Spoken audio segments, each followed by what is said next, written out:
हरे कृष्ण कृष्ण कृष्ण हरे हरे हरे राम राम राम हरे हरे हरे कृष्ण कृष्ण कृष्ण हरे हरे हरे राम राम राम हरे हरे. அனைவருக்கும் இனிய நமஸ்காரங்கள். இன்றைய தினத்தில் பாரிஸில் நம்ம இருக்கோம். ரொம்ப அற்புதமான தினம். இந்த யூரோப் டூரில் நிறையா கோயில்கள்லாம் நம்ம ரொம்ப பிரமாதமாக நம்ம பார்த்தோம். இன்றைய தினத்தில் பார்த்துட்டிங்க அப்படின்னு சொன்னால் ரொம்ப முக்கியமான ஒரு சப்ஜெக்ட் தான் உங்கள்கிட்ட பேச போகிறேன். என்ன அப்படின்னு பார்த்தீங்கன்னா, இன்றைக்கி நிறையா பேருக்கு தடங்கள், பிரச்சனைகள், ஒரு விட்டா ஒன்று ப்ராப்ளம், ஒன்று விட்டா ஒன்று ப்ராப்ளம், வழக்குகள் போன்ற பல்வேறு விஷயங்கள்லாம் நமக்கு இருந்துகிட்ருக்கு. ஸோ இதிலேருந்து ஒரு நமக்கு ஒரு ரிலாக்ஸ் கிடைக்க, நமக்கு ஒரு தெளிவு கிடைக்கிறதுக்கு என்ன வழிபாடு பண்ணால் ரொம்ப நல்லது அப்படிங்கிறத நம்ம பார்க்குறோம். ஸோ நம்ம சரித்திரத்தில் எடுத்து பார்க்கும்பொழுது பிரகலாதன் ஒரு வார்த்தை ஒன்று சொல்லுவார். கடவுள் தூணிலையும் இருப்பார், துரும்புலையும் இருப்பார். உன்னுடைய ஹரி எங்கே இருக்கார்னா தூணிலையும் இருப்பார், துரும்புலையும் இருப்பார் அப்படின்னு சொல்லுவார். சொல்ல வரும்பொழுது ஆபத் பாண்ட காலத்தில், ஆபத்தான காலகட்டத்தில் எப்படி சுவாமி வராருன்னா நரசிம்மராக வராரு. அப்போது அவர் ஹரி ரூபமாக மகாவிஷ்ணுவை வென்றார். அவருக்கு அற்புத காட்சி என்னென்னா நரசிம்ம அவதாரமாக காட்சி கொடுக்குறார். அப்போ இந்த நரசிம்ம அவதாரம் எப்போ வருது அப்படின்னு பார்த்தீங்கன்னா, ஒரு ஆபத் காலகட்டத்தில் உங்களுடைய தேவை, ஒரு பக்தனுடைய பிரார்த்தனைக்கு இணங்க அவர் அவதரிக்கிறார்.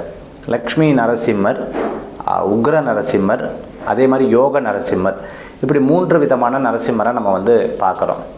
ஃபஸ்ட்டு லக்ஷ்மி நரசிம்மர், செல்வத்தை அதிகரிக்கக்கூடிய, செல்வத்தை அனுகிரகிக்கக்கூடிய ஒரு அற்புதமான நரசிம்மர்.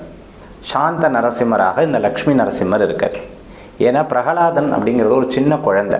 அந்த குழந்தைக்கு இந்த உக்கிரத்தையெல்லாம் பார்க்கும்பொழுது அப்படி கண்ணில் தண்ணி அப்படி பயந்து போயிருக்கும்போது லக்ஷ்மி நரசிம்மராக காட்சி கொடுக்குறார். அடுத்தது பார்த்திங்கன்னா யோக நரசிம்மர், தபஸ் நரசிம்மராக இருக்கார்.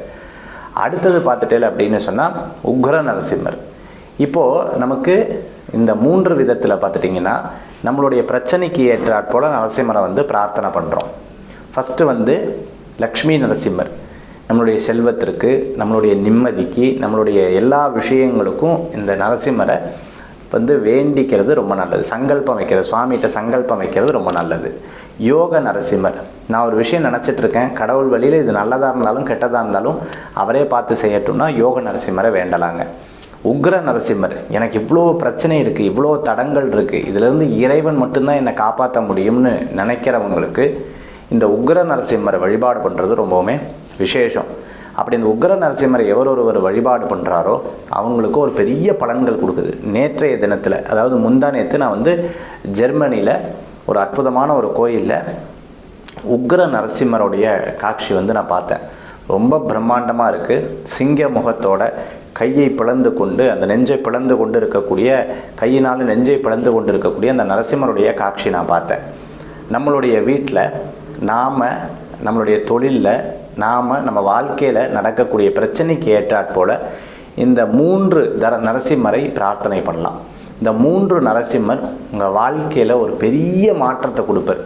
நரசிம்மரை வேண்டினோம் அப்படின்னு சொன்னால் சட்டென்று அனுகிரகம் தரக்கூடிய அற்புதமான சக்தி கொண்டவர். நரசிம்மரை வேண்டினோம் அப்படின்னு சொன்னால் சட்டுன்னு நம்மளுடைய கஷ்டங்கள் தீர்ந்துவிடும். நரசிம்மரை பிரார்த்தனை பண்ணோம் அப்படின்னா பயமே இல்லாமல் இருக்கலாம். நரசிம்மரை வேண்டினோம் அப்படின்னு சொன்னால் நம்மளுடைய குறைகள் கண்டிப்பாக தீரும். ஆக இன்றைய தினத்தில் நான் சொல்லிக் கொடுக்கக்கூடிய இந்த நரசிம்மர் வழிபாடு ரொம்பவுமே சிறப்பு. நரசிம்மருடைய படம் இருந்தது அப்படின்னு சொன்னால் விசேஷம். அப்படி இல்லைன்னா ஒரு தீபத்தை ஏற்றி வச்சுக்கோங்க.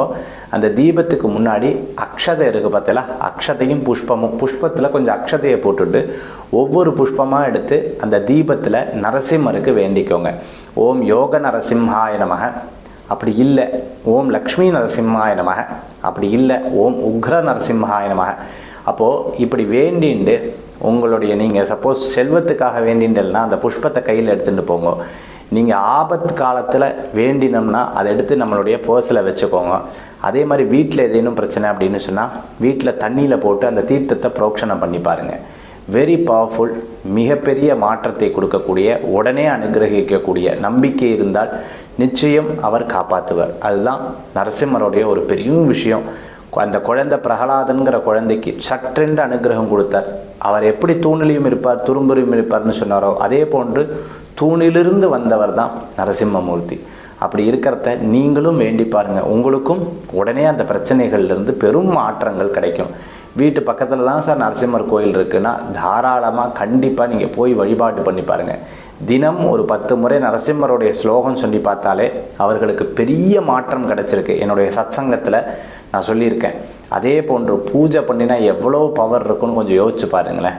பிரம்மாண்டத்தின் உச்சத்துக்கு போவீங்க. நன்றி, நமஸ்காரங்கள். உங்கள் ஜோதிஷாச்சாரியர், ஜோதிட சாம்ராட் மகேஷ் ஐயர்.